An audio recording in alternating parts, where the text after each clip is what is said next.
Hey music lovers! On today's episode of Drew's Cues, I'd like to talk to you about the most important thing that you can do to be the best musician, or really the best anything that you want to be.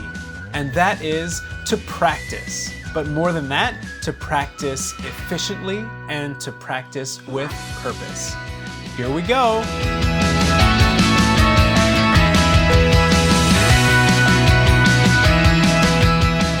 As musicians, writers, athletes, video game players, really anything, we know that to get better at something, we need to practice. But for many of us, we think of practice as just spending a lot of time doing something. So, what really is practice? And beyond that, what is effective and efficient practice? And how do we do it? Practice, at its simplest level, is the repetition of something with the goal of improvement in that thing. It's the basketball player throwing free throw after free throw, the songwriter writing a song a day, or the musician playing scales on their instrument. But just doing something over and over again won't necessarily make you better at it, and even good practice without the right focus could take forever. So, here are a few tips on how to take your practice time and supercharge it to be as efficient and effective as possible. Assuming that we're mostly musicians here, I'm going to be focusing primarily on instrumental and vocal practice. However, the techniques that I'm going to talk about today can be applied to just about any skill, especially physical, that you might want to work on. First and foremost, set aside a time to practice when you will be completely free of distractions. During those times, make sure that you're in a room where you won't be interrupted, without a TV or a computer to pull you away, and take your phone and put it on Do Not Disturb and put it on the other side of the room. They interrupt the way your brain works to make new connections and slows down the memory-making process that helps you to learn and retain new skills. Along with that, as focus is incredibly important, it's better to have multiple short practice sessions with restful breaks in between rather than one really long practice session.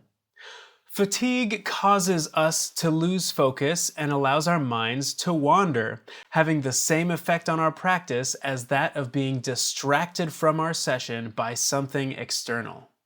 If you find yourself getting too fatigued to stay focused on what you're doing, even before your session was supposed to be finished, take an early break, go walk around a little bit, and come back when you can be a little more fresh. Next, once you have your location and your time set aside and you're ready to focus, make sure that you are fully prepared for your session and you have everything that you're going to need. If you're going to be practicing some pieces, make sure that you have the sheet music ready for those pieces. Make sure you have a pencil for marking and some water to keep hydrated and anything else that you might need for that session. The more prepared you are, the less time you'll lose hunting down that tuning fork in your junk drawer, and the less distracted you'll be by that thing that you forgot that you need. Start with the most difficult problem areas of the piece, or with the most difficult skill that you plan to tackle in that session. We're at our most alert and our most focused at the beginning of a session when our minds and our bodies are fresh. So plan ahead to know what are the most difficult parts of the pieces that you're working on, or what are the difficult skills that have been giving you a hard time so that you can focus on those things first in your session. When you begin your work, practice things a lot more slowly than performance speed. Break down every small part of the problem section or technique into its individual parts and then master each part. As it feels more comfortable, increase the speed slightly. Always stay focused, and if you find that you can't keep track of what you're doing, you're going too fast. Slow it down again. Practice fast, and you'll make some mistakes without noticing, and those will become ingrained. Practice slowly and you can make sure that things are correct and you can make stronger connections and then speed things up. Chunking. This is a technique taken out of Daniel Coyle's book, The Talent Code, which I highly recommend you read. The concepts in that book all changed not only the way that I practice, but also the way that I think about practice. Chunking is to take a piece, or a small, difficult section of a piece, and then break it down into really small chunks. Those chunks could be 2 to 4 measures, or even just 2 or 3 notes. It all depends on what you're trying to accomplish. The idea is to work on that chunk very slowly and very focused until you have mastered it. Don't move on until it's mastered, then pick a new chunk to master. By doing it this way, you get many more repetitions on a problem area in a shorter period of time, and you'll master that issue without cluttering it with other, likely easier things, as that's why you chose this chunk. Your body and your brain get much more comfortable with the solutions to the problems much more quickly. You'll find that stringing together 24 mastered chunks will go a whole lot faster than just practicing the entire piece over and over again.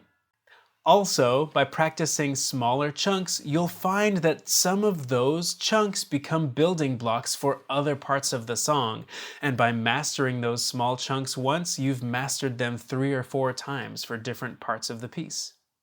Work on techniques or musical pieces that are just beyond your ability right now. Or, put differently, efficient practice focuses on deficiencies that lie right on the edge of ability.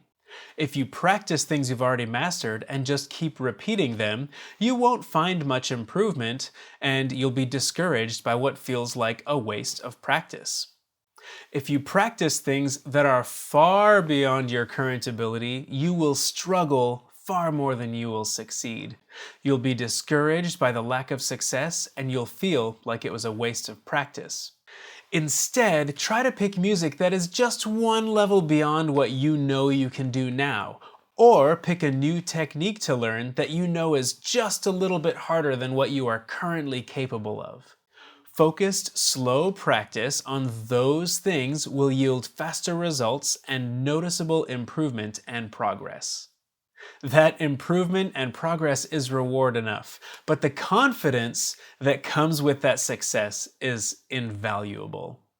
Finally, spend more time practicing in silence.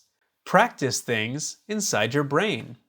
The violinist Leopold Auer said, "Practice with your fingers and you'll need all day. Practice with your mind and you'll do as much in 1.5 hours."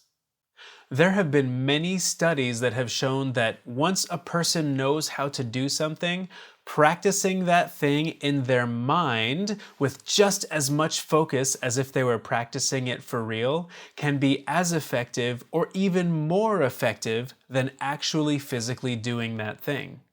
Check out the excellent TED Ed video linked in the description below that talks more about this. How do you normally practice? What things have you found helps you to focus more and get more done in your practice sessions? What struggles have you had?